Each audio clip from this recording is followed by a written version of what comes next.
the conference next week in Vegas, the I channel. am. I am, yes. Well, So, say hello.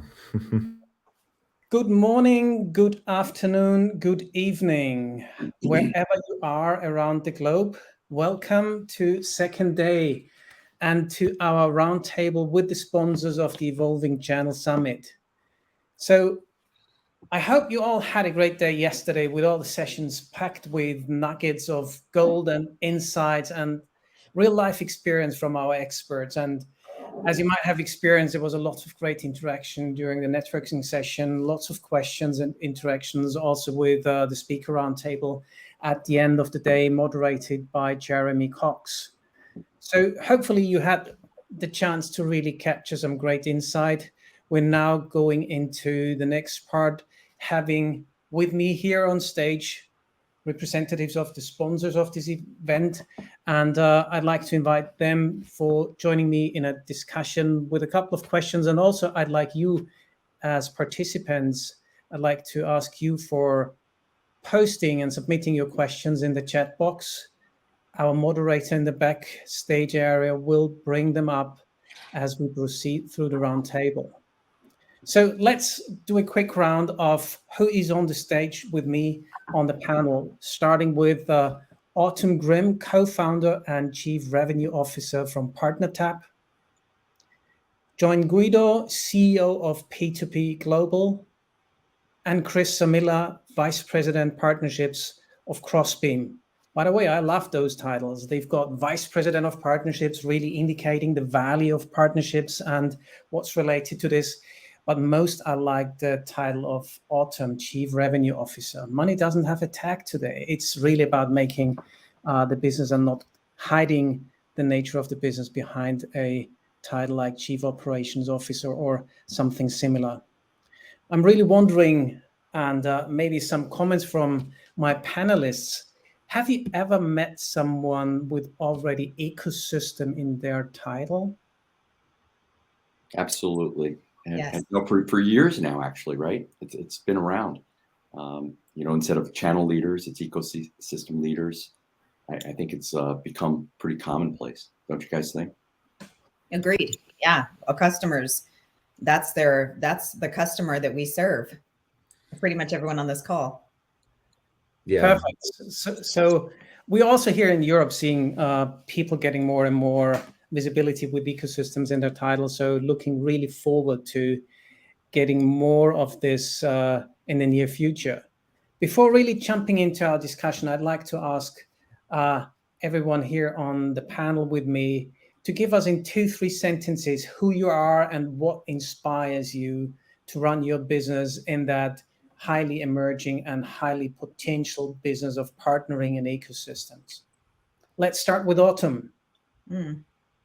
Well, as you said, I'm the Chief Revenue Officer and co-founder of PartnerTap.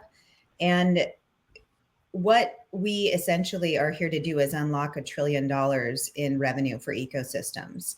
And so, what drives me and gets me up every morning is getting on the phone with these executives in the enterprise and any space in between that are all seeking the same objective as to how do we capture that $1 trillion in revenue, whether we've erected this marketplace or we've erected this and amassed this partnership ecosystem. How are we connecting the dots and getting people together? How are we getting people to be more effective in their day-to-day interactions with partners as we get closer to our customers? And so this is what I did in the past. And this is really, part of my background. So for me, it's in my wheelhouse and I love it. I love selling with partners. So a little bit about me and who we are at PartnerTap. That is what I love. I love partnering. Chris, going next. Yeah, definitely. So Chris Samila, VP of Partnerships at Crossbeam. I'm also the founder of Partnership Leaders, which is a digital community for the partnerships industry.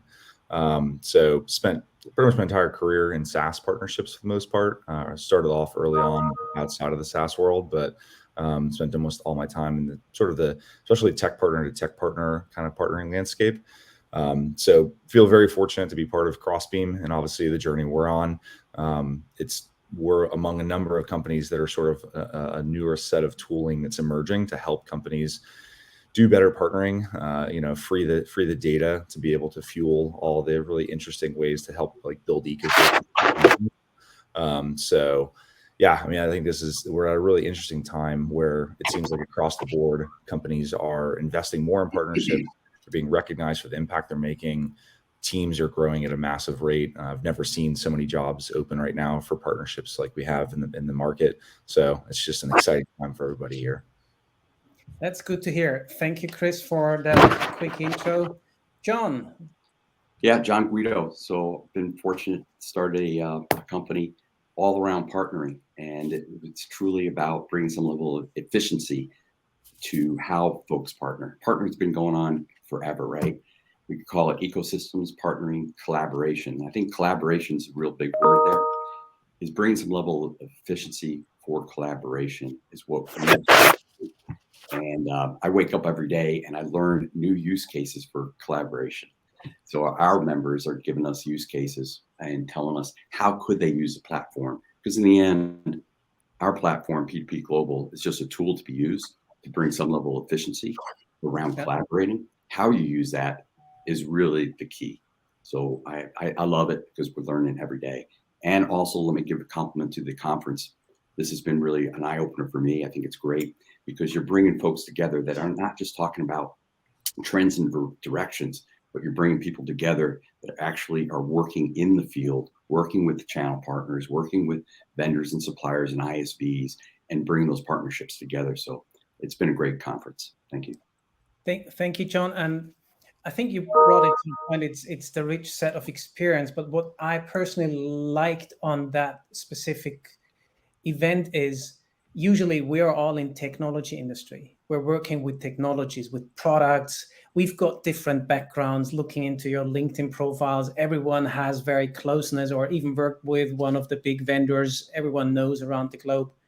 But at least for me, maybe I'm wrong. For me, the essence is this is not about technology. This is about the people, the more human side, a different level of what we have been used to the last 20, 30, 40 years of working. We're not speaking about the features, the functions. We're talking about getting things more human, built on trust, built on a new way of blurring the boundaries, breaking up the borders, collaborating as you rightfully said, in a new format.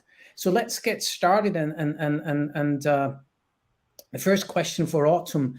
Cassandra has been talking yesterday about shift of mindset, and this is, I think, what really is a strong characteristic of yesterday's session. It's about changing so many things that we have been used to. So the shift of mindset that has to happen with salespeople, transforming into that kind of new paradigm, going away from transactional into more value part. Being one of the founders of your company, of PartnerTap, what is your journey with regards to shifting from those short-term transactional coin-based themes towards the value-based thinking? Yeah, that's a great question, Christian. Thank you. Since I am a founder, I definitely come naturally with a growth mindset. So for me, it's not a stretch. However, at one point in my career, I was a salesperson, and I did work with partners even before we had ecosystems. And so, I remember the days of working across the aisle with partnerships in SaaS companies where it was difficult to really reach the partner on the other side. One of the interesting things is occasionally you would have partners that would cross the line and take steps that were inappropriate, right? And cut partners out. So you'd be working with a partner and all of a sudden your deal didn't exist anymore. And so I think there's something to be said about understanding that, you're going to lose some. You're going to lose a little bit in partnering, but you're going to win in the big picture. So the growth mindset that can be applied in the sales floor is critical when you think about the bigger picture to partnerships. So I think the evolution of sales to ecosystem in mind share is that it's, how do we enable us in the industry, folks at the partnership level, all the way to the sales floor? And that's why we build technology for salespeople in the ecosystem to understand their role in the partnership.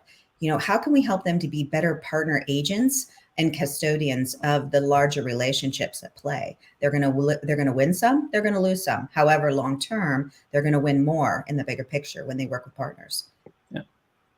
It also may be a tricky step for the majority, or for at least a big part of the salespeople who are used to be the prima ballerinas. Well, I would caution you there, Christian. A lot of the newer, younger folks coming into the business, and even folks that are in other industries branching in, are highly, highly intelligent. They are so sophisticated and well-rounded. The new partner executives that are coming out of college and out of other careers, due to the speed of the internet, they just have so much more information and talent to bring to this space. It's amazing. Yeah, this is also what I observe, and I really like that development, that it's really breaking up those singularities into something that's more of a unified community that really drives. That's that right. was very, very, very insightful. Question for John. You mentioned yesterday in your session that partners have to overcome their shortages, and I think it's pretty obvious with specializations and skilling, and they get a great opportunity with participating in ecosystems to fulfill those shortages they currently have. Do you see a bit of a danger and a threat to those partners who are understanding they can complement easily, but then neglect to focus and care about themselves, ensuring that the core that is their body of their organization is also moving and adjusting and adapting towards the change, not just filling the gaps with complementary partnering and ecosystem value, but really maybe drying out the inside? Yeah, I think it's a great question, and I talk to channel partners every day, and there is this level of, call it paranoia. I partner with somebody and I bring them into my account as if they own the account. They obviously have the relationship. They're concerned, will they lose value in front of their customer? And that's what it's all about. We like to talk about taking that trusted advisor role to the next level. And when you're truly becoming a trusted advisor to your customer, you're managing or becoming your own ecosystem orchestrator. Behind the scenes, right? In the US here, we like to call it the quarterback. You're managing all those resources on behalf of the customer. If you're not doing that, the customer's going to have to do it themselves, or they're going to find somebody that will do it. Solutions are becoming too complex for any one channel partner to do it all. So yes, it's a matter of make sure that you're investing in your skills, maintaining, growing your team, but building out practices, a security practice, that's heavy lifting. That is a significant investment. Now we recognize this. Our platform was built for skill gap collaboration. That's that at its heart. So in a way, we are a skill-based platform. But in recognizing that, soon what we'll be announcing is a addition of training courses, not only for our members to resell to their end users, but to maintain their own skills and their certifications. Because you either are going to partner to solve for skills, you're going to rent or buy, right? Or you need to train. And training is a long-term strategy, which everybody needs to take on. So I think it's a combination of all of that. Okay. By the way, I like that picture with the quarterback, because that's really bringing the essence of that model. Chris, Bob was referring yesterday, and also the title of the session was about the data. He mentioned that there's no real big need to bring in and grab new data points to collect more granularity for making all the assessment and matching. And he was saying that in most cases, the relevant data is already there, and people shouldn't really go and believe that they need new data to make things work. Why do you think that partners are in that belief that they can only achieve these things with capturing new data and not feel that there's already hidden treasures within the existing data? Yeah, so my CEO over here at Crossbeam, Bob Moore, got a chance to join y'all yesterday. I think this is somewhat of an artifact. What's that? Sorry, I heard some feedback. So I think like the world we're living in here at Crossbeam is we're realizing that we can help folks actually unlock the data they have and get it over to their partners to be able to share that with them. And so in many cases, the baseline of what that consists of is just what is the relationship between your brand and a B2B business, as well as what is your partner's relationship to other B2B businesses, and the kind of the overlaps of customers, prospects, open opportunities. Every modern business has a CRM, and so we're just unlocking the ability to get that information shared in a secure way with their partners. So I think that's some of this is having the tooling to be able to do this. There's also just the rise of other technologies, not even partner specific technologies, but things like Slack and other environments that are just making it so much easier for teams to actually collaborate with one another. It's just accelerating tremendously. So I think there's just a realization that you can do a lot with the things you already have, which is really exciting. Okay. All those collaboration themes, getting partners together to work on new opportunities or to change the way partnering models within organizations work, require changes in processes. And of course, also what we learned yesterday, require opening the kimono, as Cassandra mentioned yesterday. So, Autumn. Kristen, you're making me blush. It was a joke. Sorry. It's 2:00. It's early here. Sometimes things. So looking into all those changes required, do you feel it is a hard change for those partners to step outside their comfort level to apply all those changes and changing the procedures, how they operate and interact, how they set legal frameworks, and to start going into that? Because sometimes it may really be also a change in culture and mindset that goes way deeper into the organization. Do you see that that this is a very hard and tricky part for those partners stepping into that journey of opening up and moving towards ecosystem? Well, I think it's a couple of things, right? It's when you think about enabling trust mindset, there are two different big things that immediately, as an executive, when I'm thinking about modifying behaviors in my channel and my ecosystem and within relationships.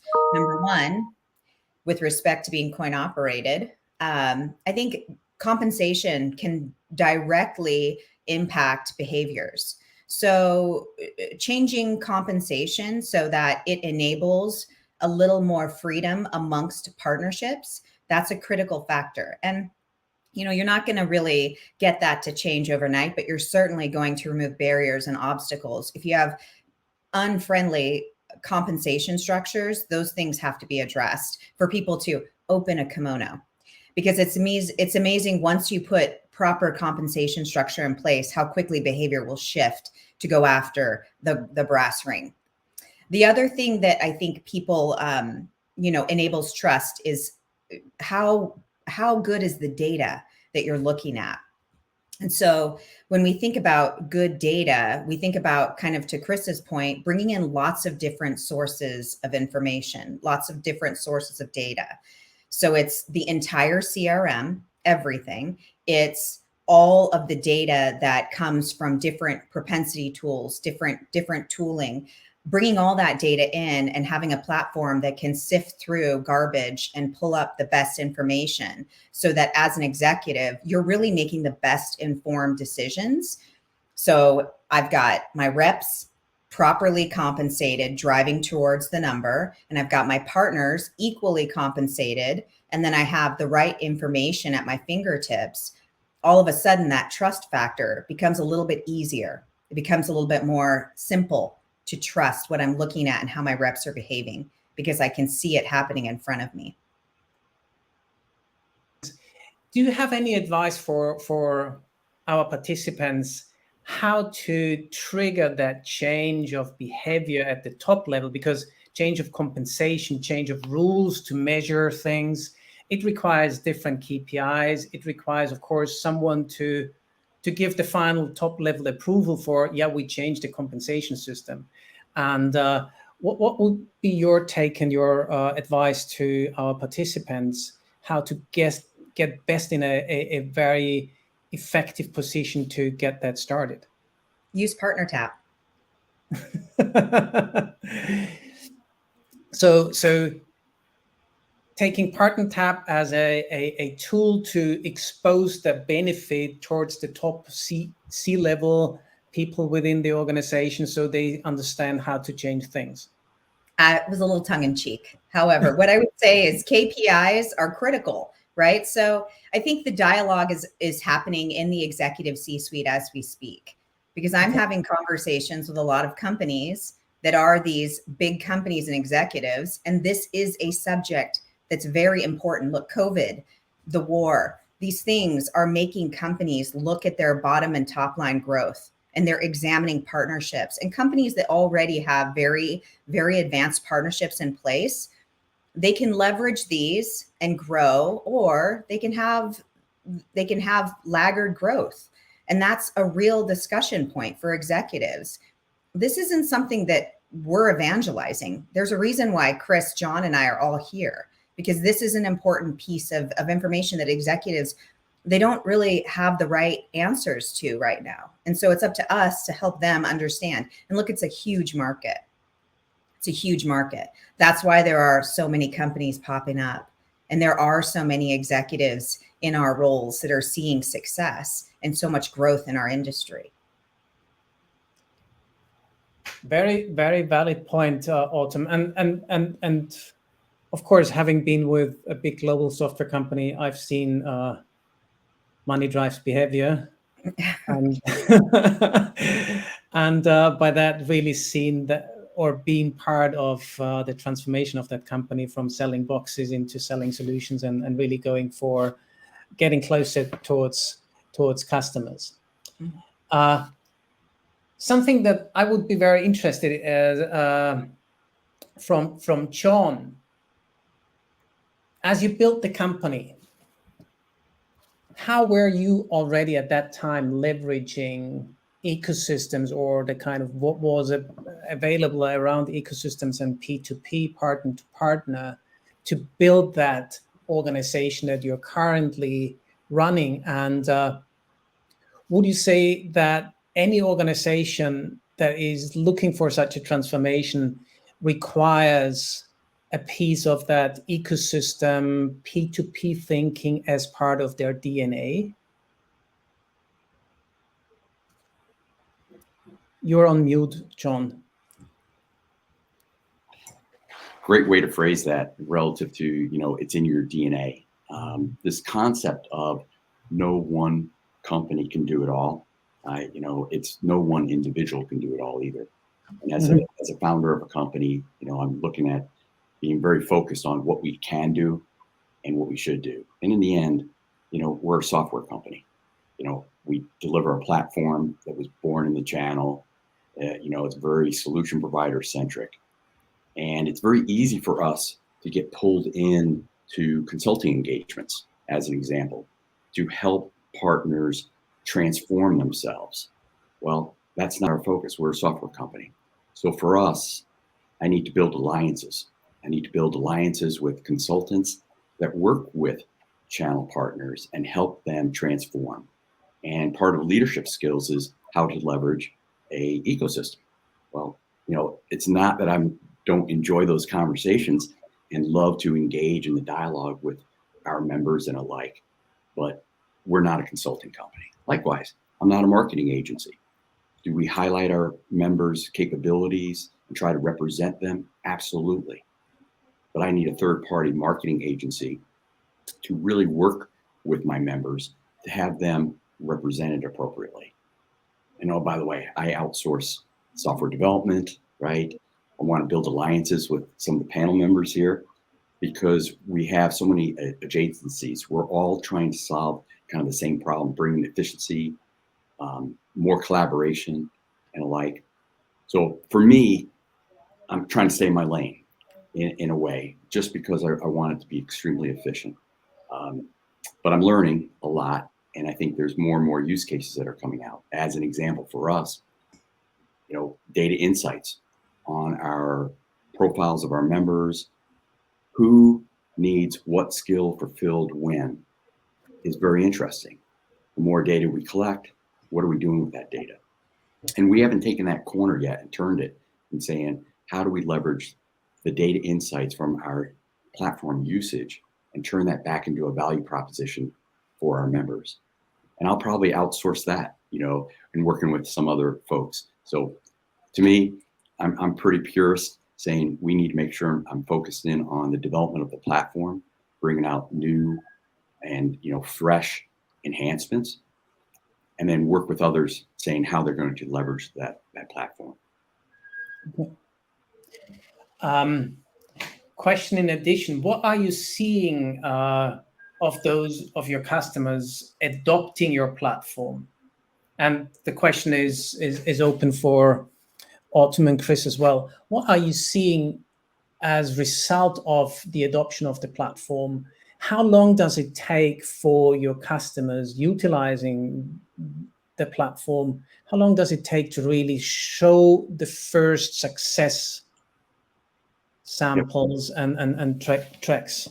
It's for us, it's interesting. Sometimes folks are coming in and they're joining literally because they are trying to solve a problem. So it's very immediate. Within a week, right? They're either identifying an opportunity that they have in their backlog that needs assistance, and we help them with that because they come in, they identify the skill gap, boom, they match with another partner, and now magic happens. Likewise, some that have very deep skills are being pulled in to opportunities. So it could be as soon as they join because they're joining for that reason. Mm-hmm. But what I'm finding is changing is it's not always all opportunistic. It's not just because I'm just trying to solve for a tactical need. We're seeing more and more business development reasons people are partnering, mm-hmm. or strategic. I know I'm going to need an alliance, a partnership down the road for my go-to-market strategy. I want to form that partnership today. So much more thinking about an ecosystem approach for the long term. And we're just seeing that come into its own, almost flipping from tactical to strategic. Right now it's probably about 50-50 for us. Okay. So it all depends on, our members, obviously, and what their focus is. But it is a very interesting time. I would say that for PartnerTap, it's typically big companies realize revenue in 1 to 2 months. But what's interesting is I'm a part of the Latin Founders Exchange on the Salesforce App Exchange group. And a gentleman there, Anube Solutions, he and I mapped on PartnerTap to see what other organizations we knew. And he literally said within seconds, with 3 clicks, he was able to see value that he could go and provide introductions to me and likewise. So I think it depends upon the industry and the vertical and a lot of the relationships.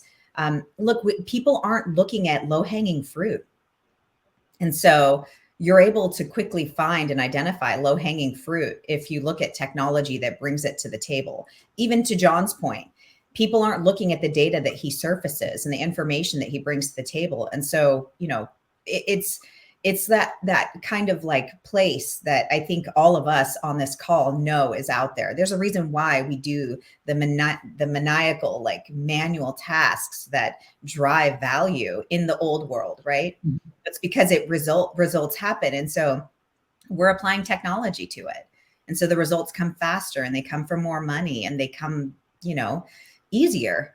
So I think, that's the big thing for a lot of executives is they now have technology. Yeah, just building on Autumn, I think, the space that we're in is pretty exciting because in essence, like we're moving this burden of like manually trying to find places we can collaborate with our partners and actually removing the pain of that and shifting into this model where it's like, okay, I can now get this information very quickly. Now we see like different challenges emerging, which is like, how do I create the right organizational structure around being equitable when we share this information with our partners? How do I take this data and then fuel other departments, marketing or sales or other teams to be able to do their jobs better? I think we're going to see things potentially in the next like 18, 24 months where it's like other departments will be looking to the partner team to actually like get this partner data to them, because they will realize that win rates go up, customer success teams are more effective at preventing churn and all these types of things, and partnerships become much more central to the business than I think they are for a lot of companies. I think this is why we see this like ecosystem concept really popping up more and more, is like it does require the entire company to be on board, and that's like both at a very, very exciting prospect, but like we need to build entirely new workflows and processes and tooling to like really even take this to the next level. And that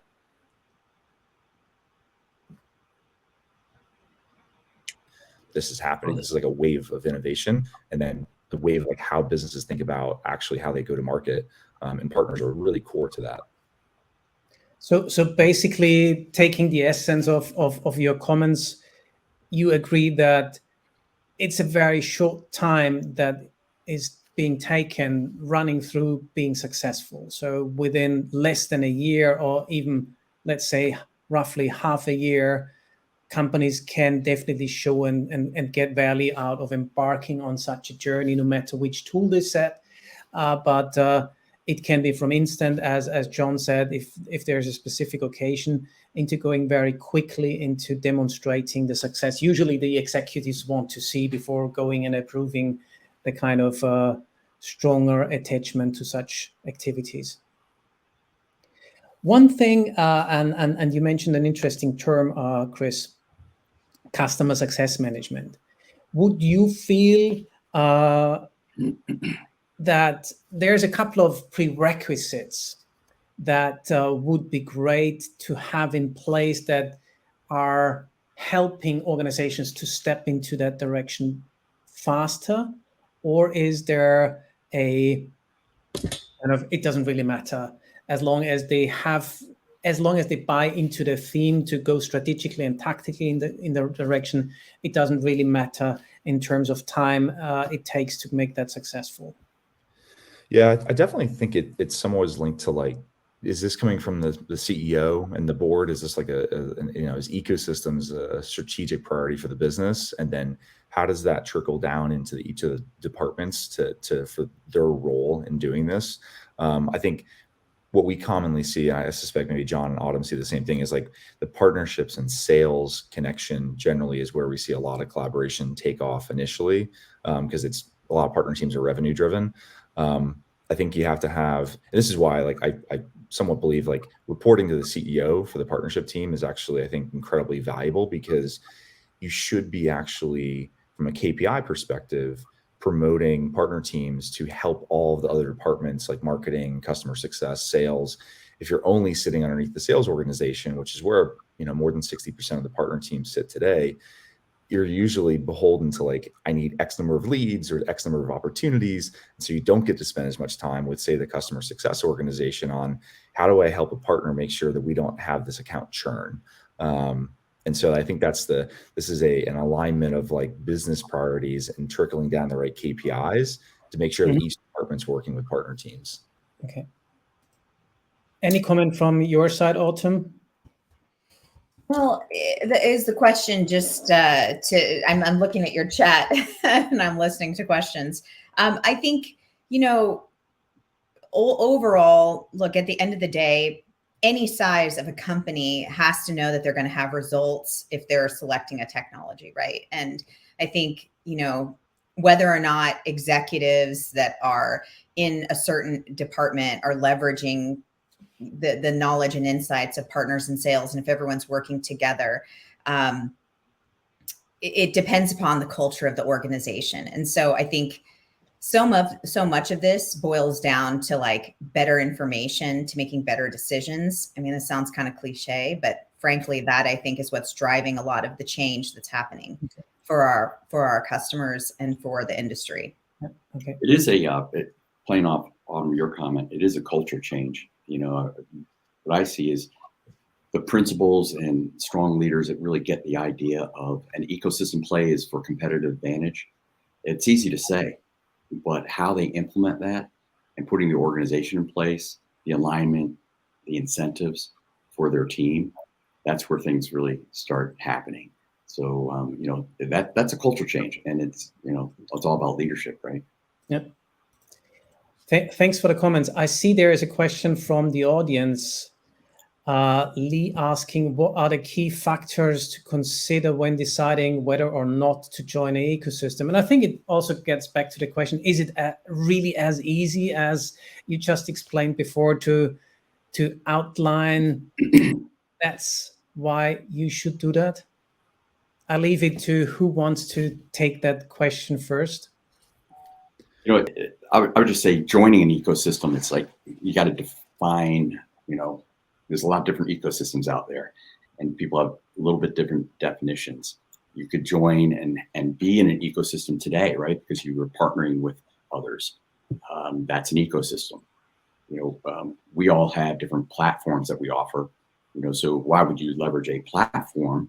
It would be bringing efficiency to data insights, to your operations, efficiency to how you collaborate. So joining and leveraging tool sets that are coming out right every day now, all around the ecosystem, is bringing a level of efficiency, insights, speed of execution. Think about this. It's about scaling partnerships. If you believe that partnerships is going to give you more competitive advantage, the next question is, can you scale it? Well, how are you going to scale it? You're going to scale it with automation. Where does automation come from? It's coming from platforms that give you data insights, that give you efficiency, take that manual ad hoc processes and streamlines it. So that's why you want to join an ecosystem. But I would say join an ecosystem platform would be maybe the right approach. Yeah, I can jump on that. Sorry, Chris. The thing is too about the platform, the issue that I think a lot of executives have is they're like, oh, great, another tool. So I think a big part of being savvy and joining an ecosystem is, if I'm going to think about a tool, can it push the data back into my sales reps and my partners' hands? So is it fluid? So if I'm going to do something that brings data to the table, is it going to be where my salespeople and my partner people live day to day? So is the data that you're using feeding back into Salesforce? Is it feeding back into Dynamics? Is it feeding back into HubSpot? Because at the end of the day, another platform, salespeople don't need more tools and more complexity. They need their lives to be easier. And partnership people, it's the same thing. Executives too. We all need everything to kind of come back to our sole place where we can start to make better strategic decisions. And you touched on a lot of key factors that come from a strategic standpoint, coming from a channel or a partnership perspective. And that's, I think, what we all kind of do is we look at all these ecosystems and we go, okay, is that going to be more competitive? Is that going to bring me closer to the market? Am I vulnerable here? Am I able to bring something to that ecosystem? So we're making these decisions as we're gliding through, making choices of where to go and what to do. And then also, I think somebody said earlier in the call, we can't do everything for everybody. We have to have a bunch of people bringing their special tasks and their special products to the market with me, because I can't do everything and diagnose all problems.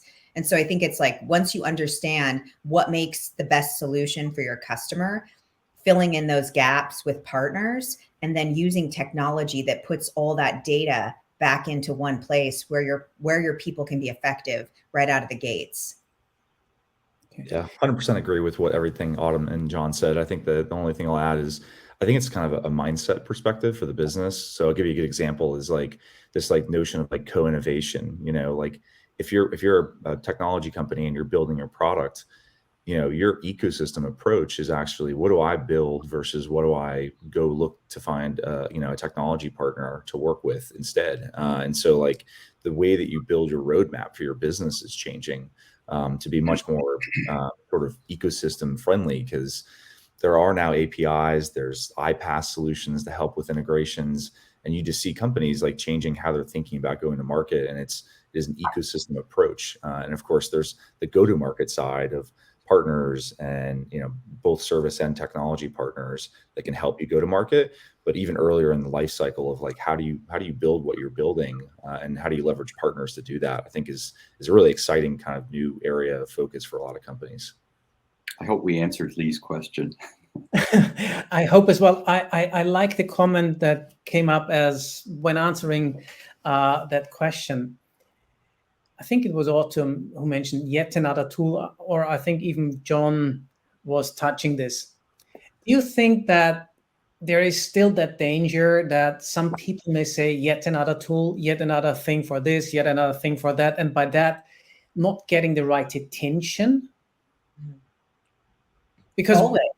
Over the last 5-10 years, companies, we're in a time, okay, when we've seen unprecedented death in industries. Okay, we've seen industries topple during COVID that we were, I don't think anyone on this call could have predicted COVID. And if you did, you're a liar. But what we saw companies that were giants shutting down their doors because they just couldn't keep up with their profitability cycles.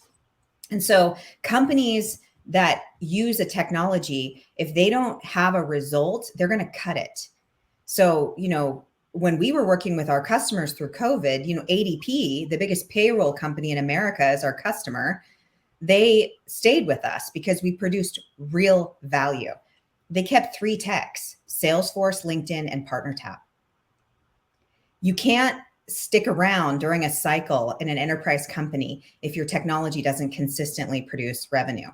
And it's those kinds of decisions that are really being made these days where, yes, another technology, yes, they'll cut it because they can't afford to keep a laggard platform or technology in place. So hearing you, the category of, let's say, ecosystems and related platforms has a stronger case to really stand out. To use one of the terms that Vince used yesterday in his session, is about really standing out among the others, to really stand out from all the other solutions that may be just yet another solution. So you think the case for having the discussion of changing and transforming, because it's not just having another tool, it's changing the culture, changing the mindset, right, or maybe even going very deep into the organization, changing the DNA, because it's not just adjusting the processes, it's really changing the way how everything is implemented and done throughout the day, throughout the month, throughout the year. Absolutely. Absolutely. If it touches revenue, it stays. If it doesn't, it dies. That's the unfortunate decision that people have to make these days. Getting back to the hard facts. Yeah. Show me the money. Show me the money leads me to something similar. We had the Oscar ceremony a while ago, and yesterday we had some interesting perspective on partners and the partner organizations not getting the kind of credit and merit they should have in traditional organizations. Chris, unfortunately, there's no Oscars for assists in organizations through the partner business. But looking across and outside the industry, looking into ice hockey, when you look at the player stats and tables, you have, I think, on the second or third line, usually number of assists that player has contributed into a game. Do you believe that with implementing those platforms, the partner teams really will rise within the organization and get that level of credibility, merit, however you want to call it?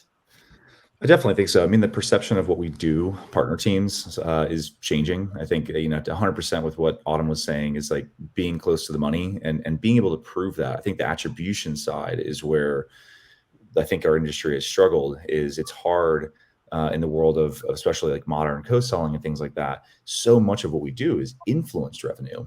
This binary, like did the partner source a deal for us or not, is still very important, but it's like incredibly important actually to recognize the amount of effort that goes into, bringing a partner into an open opportunity because they're going to help me win this deal, or coming in and helping and saving the AEs.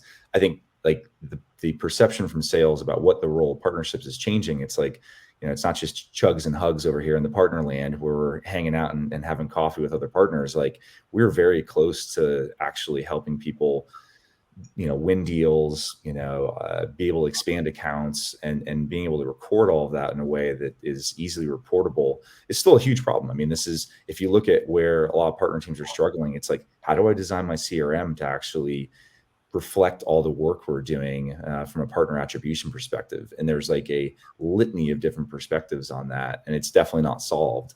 I think the people that are on this call are solving pieces of this puzzle, but we still need a lot of additional technologies to make this even easier still. This is like, it's kind of like marketing was in maybe 2000, where it was like, you're starting to get the attribution around like analytics and things like that, but we're just sort of unlocking additional problems to now go solve as we add more and more value for these companies.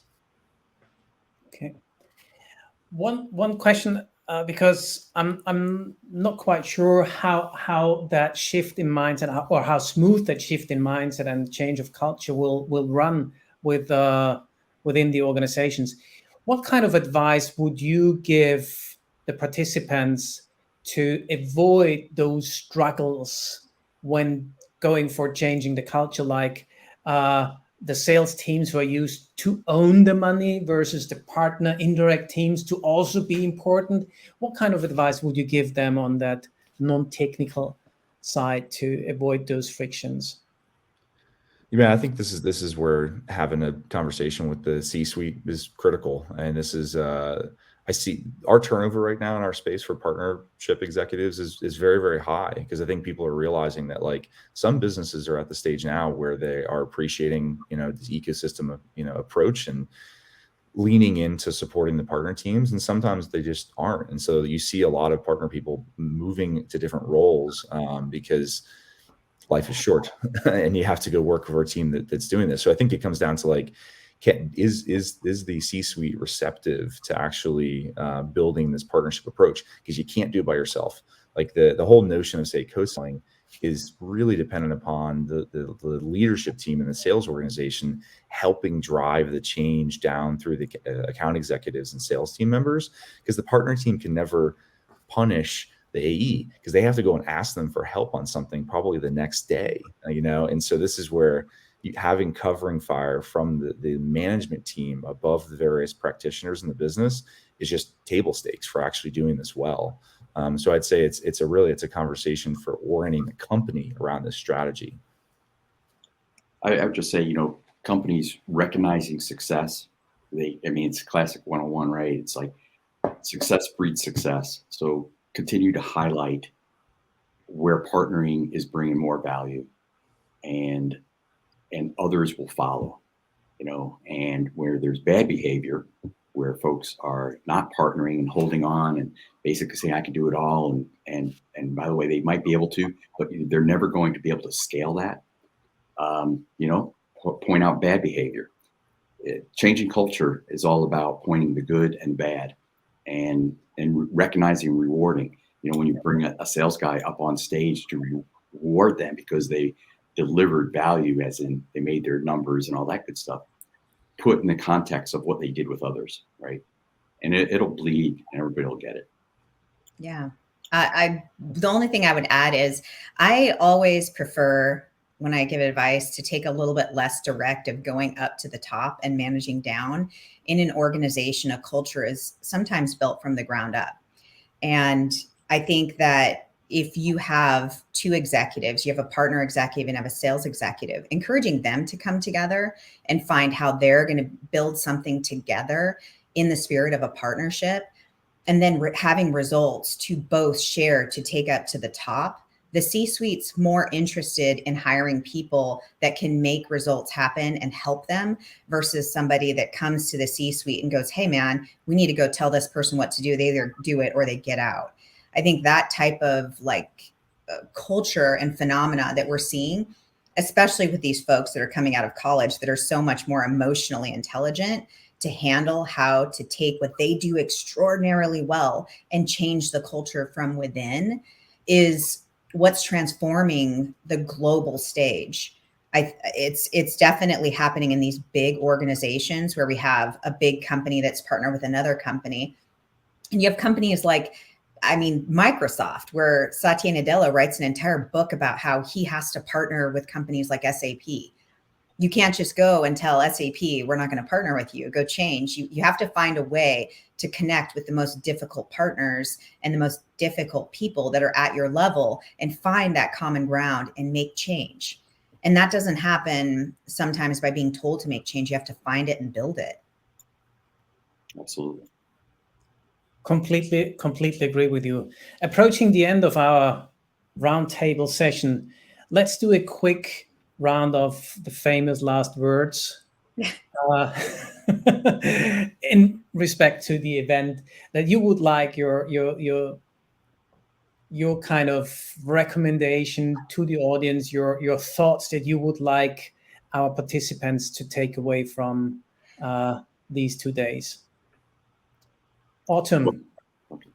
Let's start with Autumn and go Autumn, Chris, and John in the line of the alphabet.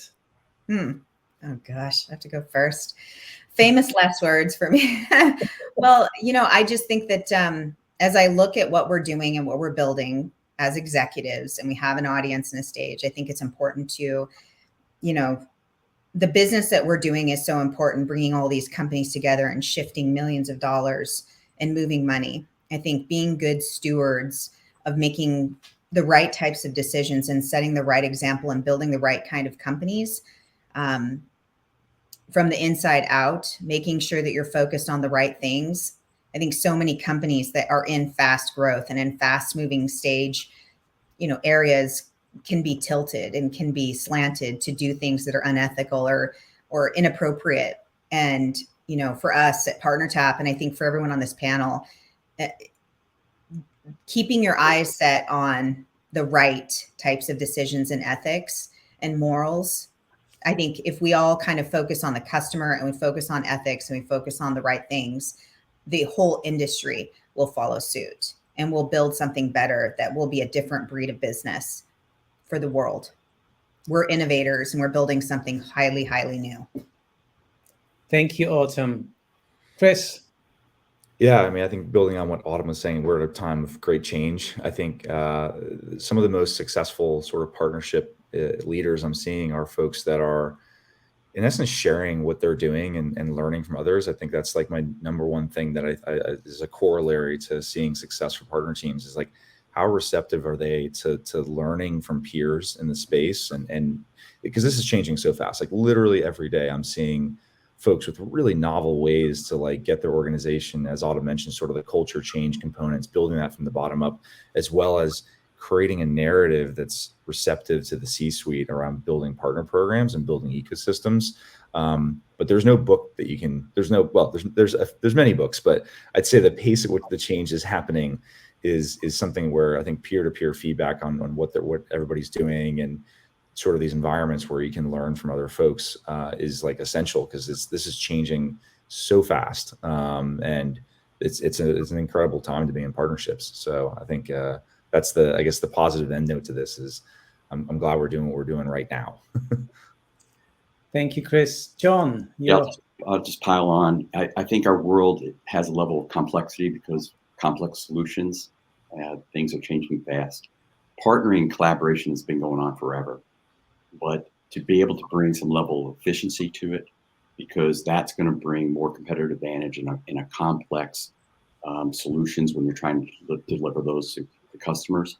Partnering is in demand, and you can continue to do that in an ad hoc way, but bringing that with data insights, efficiency, and platforms approaches is going to make you more efficient in your organization, and that helps you, drive the culture change that you need. So it's all about doing partnering efficiently, because you can spend a lot of time, and that's not going to be a good thing. Thank you so much for your wise insights and for our discussion. Thanks so much for joining that session. To our participants, stay tuned. We will continue in a couple of moments with the closing session with Leanne Hobson. So stay online and see you in a moment. Thank you so much for